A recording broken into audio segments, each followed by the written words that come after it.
छात्रों में सत्येंद्र सिंह आज आपके समक्ष डीलर फोर्थ सेमेस्टर का एक विषय है जो कि शांति शिक्षा। उस शांति शिक्षा के अंतर्गत मैं आपको व्यक्तित्व एवं सामाजिक विकास का अध्ययन करूंगा, या उस विषय के अंतर्गत व्यक्तित्व एवं सामाजिक विकास के बारे में अध्ययन करने वाला हूं। अब देखिए छात्रों, तो जो व्यक्तित्व है, पहले मैं व्यक्तित्व के बारे में अध्ययन करूंगा, फिर साथ ही साथ क्या सामाजिक विकास है, उसका सामाजिक विकास व्यक्ति का किस ढंग से एक दूसरे से जुड़े हुए हैं। तो छात्रों, इन सब के बारे में मैं अध्ययन करने वाला हूं।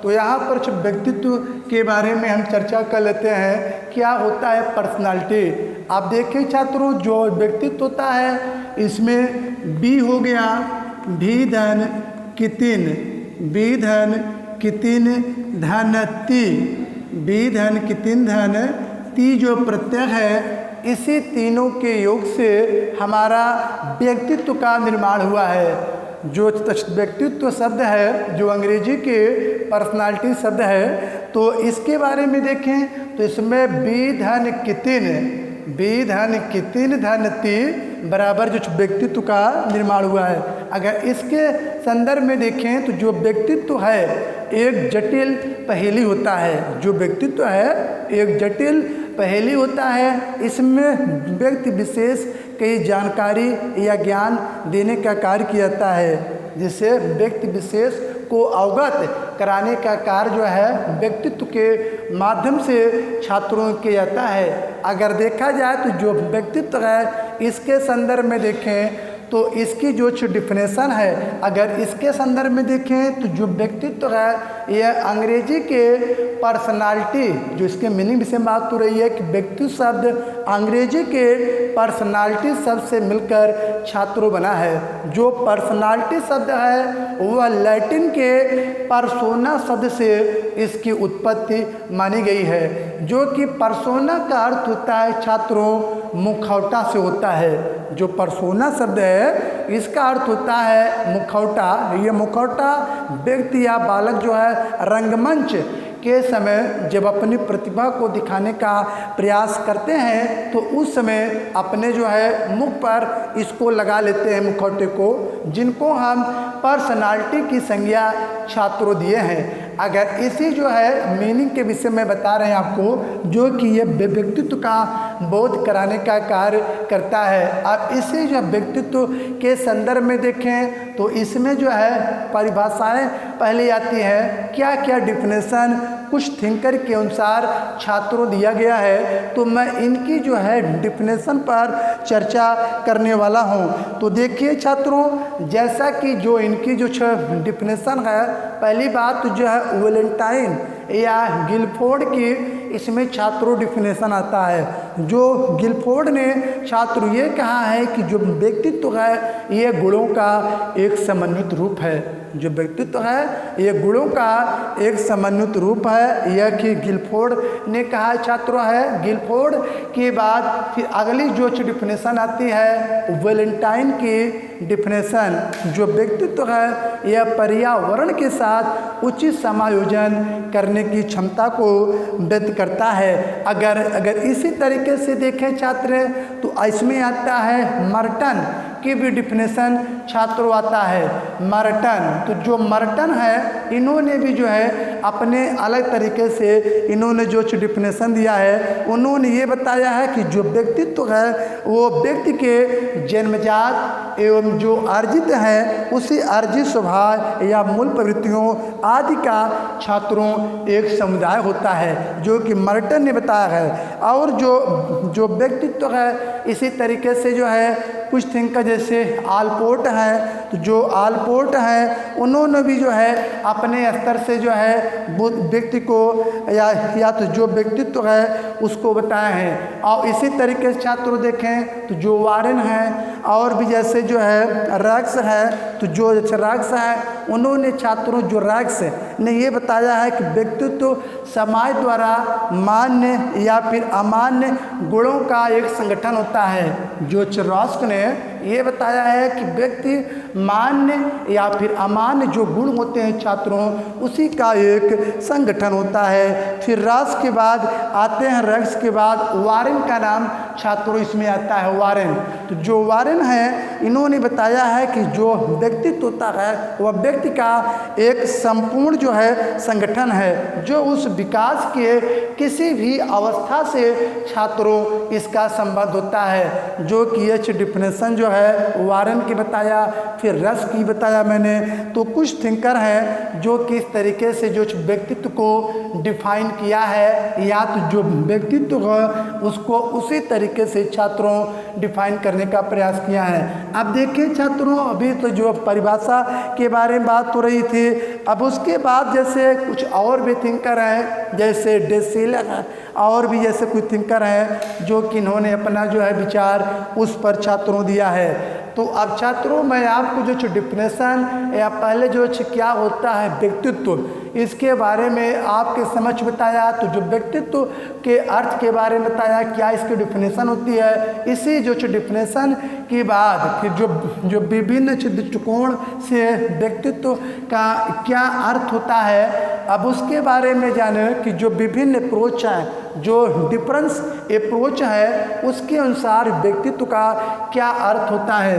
पहले इसमें देखें तो जो दार्शनिक दृष्टिकोण आता है, फिर इसी क्रम में देखें तो समाजशास्त्रीय अप्रोच हो गया, फिर मनोवैज्ञानिक दृष्टिकोण हो गया, फिर इसमें लास्ट आता है या चौथा नंबर है मनोविश्लेषणात्मक जो है आता है। उसी तरीके से देखें आगे इसमें आता है सामान्य दृष्टिकोण आता है। तो अब छात्रों अब हम देख लेते हैं कि जो दार्शनिक हैं, तो जो विभिन्न जो है जो दृष्टिकोणों से जो है इसे किस ढंग से डिफाइन किया है या इसके जो अर्थ बताए हैं। अब इसमें देखते हैं छात्रों फिलॉसफिकल अप्रोच है। पहला छात्रों क्या आता है, फिलॉसफिकल जो अप्रोच है उसके अंतर्गत जो किस ढंग से जो है इसको जो व्यक्तित्व है इसको डिफाइन किया है। कुछ जैसे जो दार्शनिक हैं, ये जो दार्शनिकों ने भी जो है व्यक्तित्व को डिफाइन करने का प्रयास किया है। इसमें जैसे जो डिफिनेशन भी हम देखें, इसमें जो दार्शनिक हैं इसमें फारिस का नाम छात्रों आता है। फारिस हैं उन्होंने जो दार्शनिक अपने ढंग से जो व्यक्तित्व है उनको डिफाइन किया है। उन्होंने बताया है छात्रों की जो व्यक्तित्व है वो सांस्कृतिक जो है का एक वैयक्तिक पक्ष है। जो व्यक्तित्व है वह क्या है कि सांस्कृतिक का एक वैयक्तिक जो है पक्ष के रूप में छात्रों जाना जाता है। तो मैं आपको जो दार्शनिकों द्वारा जो कुछ आयाम बताए गए हैं या कुछ आयाम ऐसे हैं जो कि यह प्रायः छात्रों ये दार्शनिकों के द्वारा जो है जुड़े हुए हैं, या तो कुछ अप्रोच या दृष्टिकोण ऐसे हैं छात्रों कि जो प्रायः जो है दार्शनिकों के द्वारा बने हुए हैं। तो उन्हीं अप्रोच को हम छात्रों दार्शनिक जो दृष्टिकोण के नाम से उनको जानते हैं। इसमें फारिस की डिफिनेशन जो दार्शनिक है उनकी आती है। इन्होंने बताया है कि जो व्यक्तित्व है वह सांस्कृतिक एक जो वैयक्तिक है, या तो जो सांस्कृतिक है उसमें जो है एक व्यक्ति का एक पक्ष है, या तो जो व्यक्तित्व है वह जो सांस्कृतिक व्यक्ति का एक पक्ष है। इसी क्रम में देखें आगे जो नंबर हमारा 2 आता है, इसमें जो विभिन्न अप्रोच से व्यक्तित्व का अर्थ में इसमें आता है नंबर 2 समाजशास्त्रीय दृष्टिकोण। अब देखें कुछ अप्रोच ऐसे होते हैं छात्रों या कुछ जो है दृष्टिकोण ऐसे होते हैं जो कि यह प्रायः समाज के क्षेत्र से जुड़े हुए हैं। तो जिनको हम छात्रों समाजशास्त्री जो है अप्रोच के नाम से इनको जानते हैं। अब देखो जिनको हम छात्रों अंग्रेजी में बोलते हैं सोशोलॉजिकल अप्रोच के नाम से इसको जानते हैं। अगर देखें तो जो ये समाजशास्त्री जो है दृष्टिकोण में देखें तो फारिस आते हैं, जबकि जो दार्शनिक में छात्रों देखा जाए तो किसी जो है दार्शनिक का इसमें विचार आता है, जबकि इसमें जो है समाजशास्त्री में छात्रों फारिस का विचार है, जो कि एक समाज से जुड़े हुए छात्रों एक पहलू होते हैं। अब देखिए समाजशास्त्री जो दृष्टिकोण के बाद आगे आता है छात्रों मनोवैज्ञानिक दृष्टिकोण। अब देखें कुछ जो है ये अप्रोच या जो दृष्टिकोण ऐसे भी होते हैं छात्रों जो कि मनोविज्ञान के क्षेत्र से इसका संबंध होता है, या कुछ अप्रोच या कुछ पद्धति ऐसी भी होती है छात्रों जो कि जिनका संबंध प्रायः मनोविज्ञान के क्षेत्र से छात्रों जुड़ा हुआ होता है, जो कि मनोविज्ञान से इसका ताल्लुक रहता है। अगर देखा जाए तो मनोविज्ञान में जैसे विभिन्न प्रकार के अप्रोच हैं या विभिन्न प्रकार के जो दृष्टिकोण है, जैसे इसमें मर्टन का छात्रों डिफिनेशन आती है मनोवैज्ञानिक में, जैसे मर्टन हो गया, वुडवर्थ हो गया, कुछ थिंकर हैं जिनका जो है उल्लेखनीय स्थान है। अगर मनोवैज्ञानिक डिफिनेशन में जाए, जो मर्टन है उन्होंने ये बताया है कि जो पर्सनालिटी है या तो जो व्यक्तित्व है वो जन्मजात एवं जो अर्जित स्वभाव एवं प्रवृत्तियों का छात्रों एक योग है। ये मनोवैज्ञानिक अप्रोच के अनुसार जो मैं मर्टन की डिफिनेशन छात्रों आपके समक्ष बताया। तो मर्टन के बाद आगे आते हैं जो वुडवर्थ। जो वुडवर्थ हैं उन्होंने जो है छात्रों बताया है कि व्यक्ति के व्यवहार का जो समूचा सार होता है छात्रों वही रूप है जिनका नाम है व्यक्तित्व। तो मैं भी आपको जो है मनोवैज्ञानिक अप्रोच में मर्टन के बारे में बताया और वुडवर्थ आते हैं, इसमें वुडवर्थ की डिफिनेशन बताया।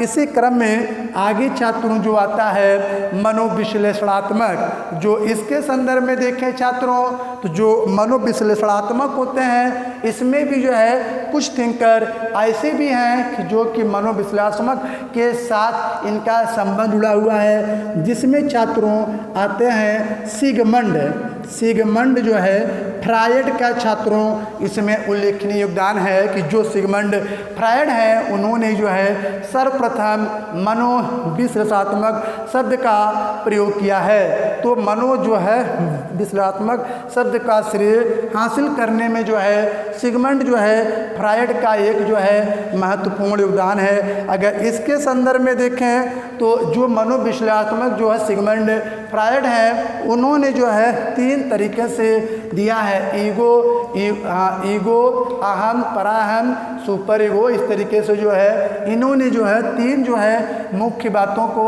बताया है, इदम, अहम, परा, अहम। 3 जो है मुख्य बातों जो मनोविश्लेषणात्मक जो अर्थों में देखा जाए तो जो व्यक्तित्व है उन्होंने इनके 3 अंगों के बारे में छात्रों बताने का कार्य किए हैं कि जो व्यक्तित्व है वह है जिसमें इदम, अहम, परा, अहम आदि का भाव जिनमें निहित होता है। तो मैं आपको जो है मनोविश्लेषणात्मक जो है शब्द के अंतर्गत जो सिगमंड फ्रायड के बारे में बताया, उसी क्रम में आगे आता है जो है सामान्य दृष्टिकोण। अब देखें छात्रों कुछ अप्रोच ऐसे हैं या कुछ पद्धतियाँ या जो दृष्टिकोण या यान ऐसे भी हैं कि जो सामान्य विचारधाराओं से प्रायः जुड़े हुए होते हैं। जैसे जो है सामान्य के विषय में देखा जाए तो जो एक उद्दीपक का कार्य करने में छात्रों विशेष रूप से बल देने का ये कार्य करते हैं। सामान्य अप्रोच मतलब जिसमें जनरली इसमें सामान्य बातें जिसके अंतर्गत छात्रों कहीं या बताई गई हो उसी को जो हम सामान्य जो अप्रोच के अंतर्गत उसको जानते हैं। अब देखिए छात्रों इसके बाद फिर आता है सामाजिक विकास। अब देखें सामाजिक विकास को जैसा कि यह शब्द है सोशल डेवलपमेंट, इसको अंग्रेजी में हम छात्रों सोशल डेवलपमेंट के नाम से इसको जानते हैं। तो सामाजिक विकास होता क्या है? देखिए सामाजिक परिवर्तन, जैसा कि अगर इसके संदर्भ में देखें छात्रों तो इसमें जो है स्पेंसर की पहली डिफिनेशन आती है कि जो सामाजिक परिवर्तन होता है, जो समाज में दिन प्रतिदिन जो बदलाव होते रहे हैं उसी जो है बदलाव को ही छात्रों हम सामाजिक परिवर्तन के नाम से इसको जानते हैं। तो यहाँ पर देखा जाए छात्रों तो सामाजिक परिवर्तन ही जो सामाजिक विकास है। तो यहाँ पर देखिए सामाजिक विकास के कुछ भाग हैं या तो जो सामाजिक विकास के अंतर्गत कौन कौन से मुख्य भाग आते हैं। अब उसमें देखते हैं कि सामाजिक गुणों का विकास। तो देखिए छात्रों, जो व्यक्तित्व है या जो पर्सनालिटी है, उस पर्सनालिटी के तहत जो सामाजिक विकास होता है, तो सामाजिक विकास के अंतर्गत जो पहला विकास छात्रों इसमें ये आता है सामाजिक गुणों का विकास। तो जो व्यक्तित्व होता है, इसी के माध्यम से या जो विकास के माध्यम से धीरे धीरे उनके अंदर सामाजिक गुणों की भावना का विकास का कार्य होना प्रारंभ हो जाता है। समाज के प्रति गुण मतलब समाज के जो आचार हो गए, जो विचार हो गए, कैसे समाज के जो व्यक्ति हैं आपस में जो मित्रता का भाव रखे हैं, तो इन सभी गुणों का जो विकास एक सामाजिक विकास का छात्रों एक महत्वपूर्ण अंग होता है। तो सामाजिक विकास के माध्यम से ही जो है छात्रों में सामाजिक गुणों का विकास का कार्य होना संभव हो जाता है। आगे देखें छात्रों, जो नंबर दूसरी पॉइंट आता है छात्रों सामाजिक परिवर्तन। जो व्यक्तित्व है या जो छात्रों हमारी पर्सनालिटी है, इस पर्सनालिटी के माध्यम से जो छात्रों व्यक्ति के अंदर सामाजिक परिवर्तन जैसे गुणों का रूप दिखाई देता है। जैसे समाज में परिवर्तन कैसे करेंगे, जब हम समाज में छात्रों परिवर्तन करेंगे तभी तो वही सामाजिक विकास है। तो जब छात्रों सामाजिक परिवर्तन करेंगे या तो जब व्यक्ति समाज में उठने या बैठने का जो तौर तरीकों या जो अपने अंदर व्यवहार में परिवर्तन लाएगा, छात्रों जो वही सामाजिक परिवर्तन जो करने का कार्य करता है, वही प्रक्रिया जो है सामाजिक विकास को सदैव ही जो है आगे बढ़ाने का कार्य करती है। जब व्यक्ति सामाजिक परिवर्तन अपने अंदर जब लाने का कार्य वो प्रारंभ करता है छात्रों, तो इसी के माध्यम से उनके अंदर सामाजिक विकास का कार्य छात्रों प्रारंभ हो जाता है। तो सामाजिक विकास के अंतर्गत सामाजिक परिवर्तन या एक महत्वपूर्ण इसके गुण के अंतर्गत छात्रों ये भाग आते हैं। आगे आता है छात्रों एडजस्टमेंट आता है, एडजस्टमेंट। अब इसी में देखें छात्रों जो समायोजन होता है, तो समायोजन होता क्या है, समायोजन के विषय में देखें तो पहले समायोजन जो होता है यह सामाजिक विकास का एक महत्वपूर्ण गुण है या महत्वपूर्ण भाग होता है। सामाजिक विकास का एक महत्वपूर्ण गुण समायोजन। अब देखें छात्रों जो समायोजन होता है इसमें समधन योजना होता है। समायोजन में अगर संधि विच्छेद करें तो समधन योजना दो शब्दों से छात्रों ये मिलकर बना हुआ है। तो समायोजन का मतलब सम माने क्या होता है बराबर, और जो योजना का मतलब प्लान से होता है। बराबर बराबर रूप में जो ये प्लान बनाने का कार्य छात्रों प्रारंभ किया गया है या बराबर बराबर रूप से जो प्लान बनाने का कार्य दिन प्रतिदिन जो किया जा रहा है उसी को हम जो है समायोजन की संज्ञा दिए हैं। तो समायोजन देखा जाए तो यह है एक व्यक्तित्व के सामाजिक गुणों का एक महत्वपूर्ण छात्रों पहलू है, जिनको हम छात्रों समायोजन के नाम से इसको हम जानते हैं। अब देखें तो जो समायोजन के बारे में जैसे देखें तो क्रो एंड क्रो की डिफिनेशन आता है, गिलफोर्ड की डिफिनेशन छात्रों आता है। तो जो समायोजन होता है क्रो एंड क्रो ने छात्रों ये कहा है कि जो समायोजन होता है वह व्यक्ति की अपनी आवश्यकताओं की जो पूर्ति होता है उस पूर्ति के लिए जो किया गया प्रयास छात्रों होता है उसी को हम जो है कहते हैं समायोजन। समायोजन जो होता है व्यक्ति की अपनी जो आवश्यकताओं की जो पूर्ति होता है उस आवश्यकताओं की पूर्ति के लिए जो किया गया प्रयास होता है उसी को हम समायोजन कहते हैं। और देखें जो समायोजन होता है नवीन तरीक़ों से, जो समायोजन होता है नवीन तरीक़ों से व्यक्तियों को उचित प्रकार से जो है पर्यावरण के योग्य बनाता है। तो इसी प्रक्रिया को छात्रों हम समायोजन कहते हैं। समायोजन कहते हैं जैसे समायोजन के कई विभाग होते हैं, जैसे जो राजनीतिक समायोजन, सामाजिक समायोजन हो गया, आर्थिक समायोजन कह सकते हैं। इसके कुछ पहलू होते हैं। तो जो व्यक्ति जिस क्षेत्र में उचित तरीके से जो है समायोजन अपना स्थापित कर लेता है, जैसे अगर राजनीतिक क्षेत्र में जो व्यक्ति उचित तरीके से समायोजन स्थापित करता है तो उसी को हम जो है राजनीतिक समायोजन कहते हैं। और जो व्यक्ति सामाजिक रूप से समायोजन स्थापित करता है समाज में छात्रों, उसी को हम जो है सामाजिक समायोजन समायोजन करने वाले व्यक्ति कहते हैं। तो कहने का मतलब सभी को जो है अलग अलग रूप से इसको बताने का जो है छात्रों श्रेय दिया गया है। तो ये मैं आपको समायोजन के बारे में बताया छात्रों, जो कि कुछ डिफिनेशन आती है। ये जो है समायोजन, ये जो है व्यक्ति को एक अच्छे मार्ग की ओर ले जाने का एक कार्य करता है, या एक जो है व्यक्तित्व के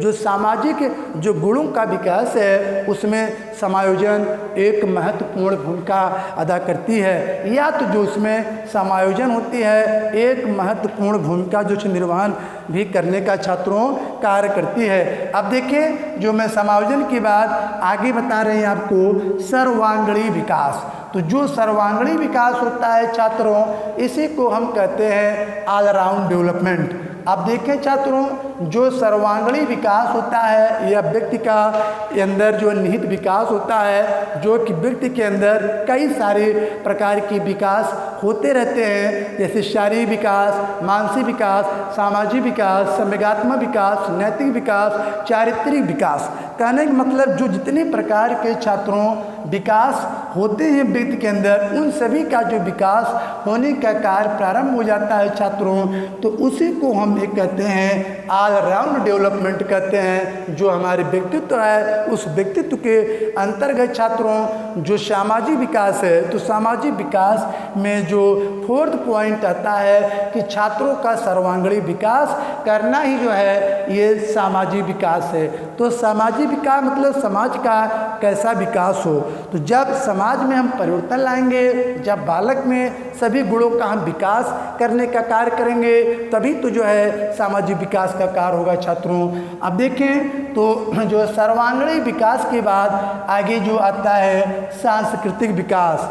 अब देखें छात्रों, सांस्कृतिक विकास किसको कहते हैं। अब देखिए, जो सांस्कृतिक विकास छात्रों उस जो है विकास को कहते हैं, सांस्कृतिक विकास उस विकास को कहते हैं कि जो प्रायः एक संस्कृति से या तो जो प्रायः एक सभ्यता से जुड़े हुए जो विकास होते हैं, उन्हीं को हम प्रायः जो है सांस्कृतिक विकास, जिनको हम छात्रों कहते हैं कल्चरल डेवलपमेंट के नाम से उन्हीं को हम जानते हैं। जैसे जो है सांस्कृतिक विकास के अंतर्गत जैसे गीत हो गया, नाटक हो गया, आदि के अंतर्गत बालक के अंतर्गत या तो बालक के अंदर जो कुछ का विकास हो जाता है, जैसे नाटक हो गया, गीत हो गया, और जैसे या जो अभिनय करने में या जो कोई कला में जो बालक कुशल हो गया है, तो उन सब के प्रति जो बालक के अंदर विकास का गुण छात्रों पाया जाता है, तो उसी को हम छात्रों कहते हैं सांस्कृतिक विकास, जिसको हम कहते हैं कल्चरल जो डेवलपमेंट के नाम से छात्रों इसको जाना जाता है। इसके अंतर्गत जो छात्र होते हैं या बालक होते हैं, कई सारी चीज़ों का विकास उनके अंदर होना प्रारंभ हो जाता है। गीत गाने का, नाटक करने का, आज सभी के गुणों का विकास होता है। आगे जो आता है छात्रों मानवीय मूल्यों। अब देखते हैं कि मानवीय मूल्य क्या होते हैं छात्रों। तो मानवीय मूल्यों के विषय में बात कर लेते हैं। देखिए, तो मानवीय मूल्य ऐसे कहते हैं, मानवीय मूल्य जो मानव के द्वारा जो कुछ निर्मित किए गए जो प्रायः मूल्य होते हैं छात्रों, उसी को हम जो है मानवीय मूल्य कहते हैं, या मानव के द्वारा जो बताए गए कुछ मूल्य हैं उन्हीं मूल्यों को हम छात्रों मानवीय मूल्य कहते हैं। मानवीय मूल्य जो होते हैं यह पर्सनालिटी या जो व्यक्तित्व है, उस व्यक्तित्व के सामाजिक विकास का एक महत्वपूर्ण अंग है, जिनको हम मानवीय, जिनको ह्यूमन जो है वैल्यू के नाम से छात्रों इसको जानते हैं, या उसी को छात्रों हम मानव मूल्य के नाम से इसको जानते हैं, इसको जाना जाता है। मानव के प्रति जो मूल्य है, जैसे क्षमा, दान, और क्षमा करना, क्षमा हो गया, दान हो गया, शील हो गया, आदि सभी जो गुण एक व्यक्ति विशेष के अंतर्गत छात्रों जो निहित होते हैं, जैसे मानव मूल्य में होता है क्षमा हो गया, दान हो गया, तप हो गया, या तपस्या कह सकते हैं। जो मूल्य एक व्यक्ति के अंतर्गत या व्यक्ति के अंदर छात्रों जो निहित होते हैं, उसी मूल्यों को हम मानवीय मूल्य कहते हैं। अब मूल्य के विषय में मैंने आपको बता दिया कि मूल्य वह है अर्बन के अनुसार जो कि अंग्रेजी के छात्रों वैल्यू शब्द से मिलकर बना है। तो जो वैल्यू शब्द है उसका अर्थ या जो मूल्य जो शब्द है उसका अर्थ होता है किसी वस्तु की कीमत से लगाया जाता है। तो मूल्य का मतलब यहाँ पर मानवीय मूल्य जो कि सामाजिक विकास के माध्यम से एक व्यक्ति के अंदर जो उसका व्यक्तित्व का विकास होता है उनके अंदर जो है कुछ मानवीय मूल्यों का विकास का कार्य होना छात्रों प्रारंभ हो जाता है। तो व्यक्तित्व मैं आपको मानवीय मूल्य के बारे में बताया। आगे जो आता है व्यापक सोच।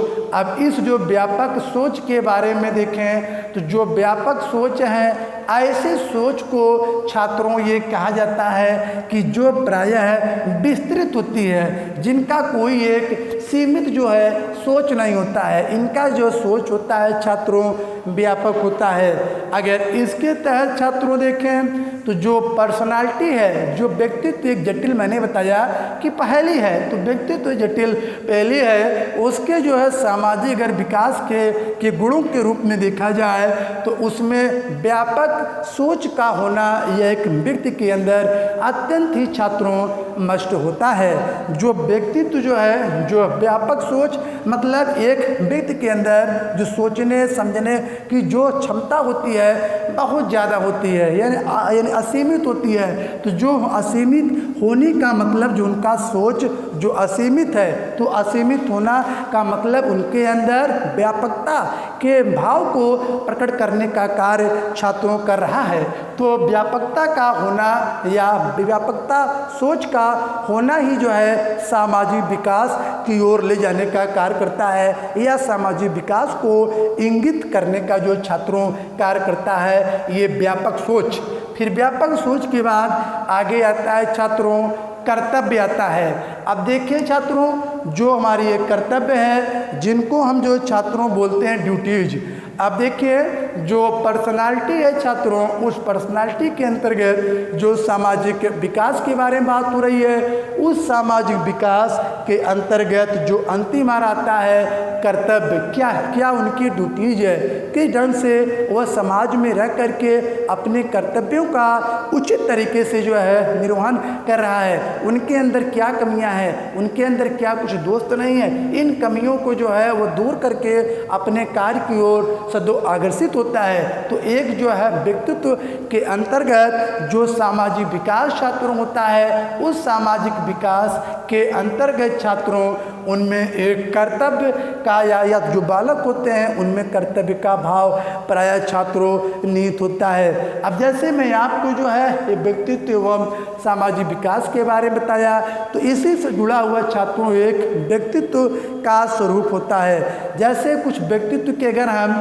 स्वरूप के बारे में या तो दीच नेचर आप जो पर्सनालिटी होती है तो उसके तहत देखें तो इसमें पिकनिक आता है। जैसे कुछ क्रिस्मर हैं, जैसे क्रिस्मर एक जो मनोवैज्ञानिक है उन्होंने जो व्यक्तित्व के बारे में बताया है कि जैसा कि उन्होंने बताया है कि पहला जो पिकनिक जैसा या तो जो क्रिस्मर है वो पर्सनालिटी को 4 भागों में बांटने का छात्रों कार्य किया है, जिसमें पहला आता है पिकनिक जैसा, फिर दूसरा आता है स्थेनिक आता है, पहला पिकनिक आ गया, दूसरा स्थेनिक आ गया, फिर जो नंबर 3 आता है ये एथलेटिक हो गया, फिर 4th आता है डिस्प्लास्टिक आ गया। डिस्प्लास्टिक जो होता है, डिस्प्लास्टिक जैसे जो है ये बालक के या जो पर्सनालिटी है उनके प्रकार के बारे में जो क्रिस्मर साहब है या तो जो क्रिस्मर ने उस पर्सनालिटी या जो व्यक्तित्व के जो प्रकृति या जो नेचर के स्वरूप के बारे में ये इनके जो है 4 भागों में छात्रों जो है इसको बांटने का जो है ये प्रयास किए हैं। तो छात्रों मैं आपके समक्ष जो है व्यक्तित्व एवं क्या उनके सामाजिक विकास है तो ये हमारा टॉपिक था आपके समक्ष। इस टॉपिक के तहत आपको मैं पर्सनालिटी के बारे में बताया, पर्सनालिटी के बताते हुए इसके अर्थ क्या होते हैं, फिर इसकी मैं जो डिफिनेशन होनी चाहिए उनकी मैं जो डिफिनेशन आपको बताया, फिर विभिन्न अप्रोच से क्या व्यक्तित्व का अर्थ होता है इसके बारे में आपको बताया कि जैसे जो दार्शनिक हो गए और या तो जो दार्शनिक, फिर समाजशास्त्री जो दृष्टिकोण हो गए, फिर मनोवैज्ञानिक दृष्टिकोण हो गए, तो मनोविश्लेषणात्मक हो गए हैं। फिर उसके बाद जो है सामान्य जो अप्रोच हो गए हैं। कुछ अप्रोच छात्रों हैं जो जिनके बारे में छात्रों अध्ययन किया। उसी के बाद छात्रों सामाजिक विकास के बारे में बताया कि सामाजिक विकास में कुछ सामाजिक परिवर्तन, समायोजन, सर्वांगीण विकास, सांस्कृतिक विकास, कुछ मानवीय मूल्य हो गया। फिर व्यापक मूल्य या व्यापक सोच के बारे में बताया। उसके बाद क्या होते हैं डिड्यूटीज, तो इन सभी के बारे में छात्रों अध्ययन किया। छात्रों हम मिलेंगे फिर किसी नए टॉपिक के साथ। जय हिंद, जय भारत।